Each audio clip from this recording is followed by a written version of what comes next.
ఎన్నోసార్లు మొరపెట్టినప్పటికీ రాజా, ఎన్నోసార్లు తండ్రి యేసయ్యా మీ దగ్గరికి వచ్చినప్పుడు తండ్రి మమ్మల్ని చేర్చుకున్నందుకు నీకే వందనాలు రాజా.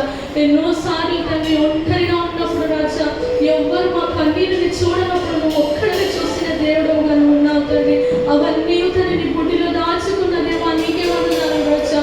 ఎవ్వరు మా కన్నీళ్లకు లెక్క చేయనప్పటికీ రాజా, నువ్వు మాత్రము తండ్రి మమ్మల్ని తండ్రి గుర్తించే దేవుడుగా ఉన్నావు తండ్రి యేసయ్యా.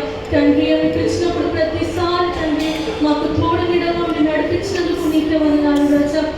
ఏ యోగ్యత అయినను లేదు రాజా, ఏ మెప్పైనను లేదు తండ్రి. నువ్వు దూషకులముగా, హింసకుడుగా తండ్రి, హానికరురాలుగా ఉన్నప్పుడు తండ్రి, ఇప్పుడైతే నీ సేవలో తండ్రి మమ్మల్ని వాడుకుంటున్న విధానాన్ని బట్టి తండ్రి నీకే వందనాలు రాజా. అవును తండ్రి, ఇక్కడ ఉన్న ప్రతి ఒక్క బిడ్డను మీరు జ్ఞాపకం చేసుకోండి రాజా.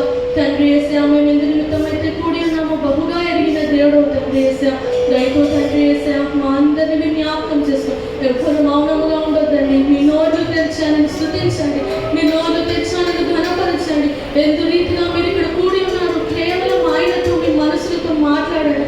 ఎవరు మౌనంగా ఉండకుండా మీ కృతజ్ఞతాస్తుతులను ఆయనకు పాట ద్వారా మీరు ఆయనకు చెల్లించాల్సిందిగా మనవి చేస్తున్నాను.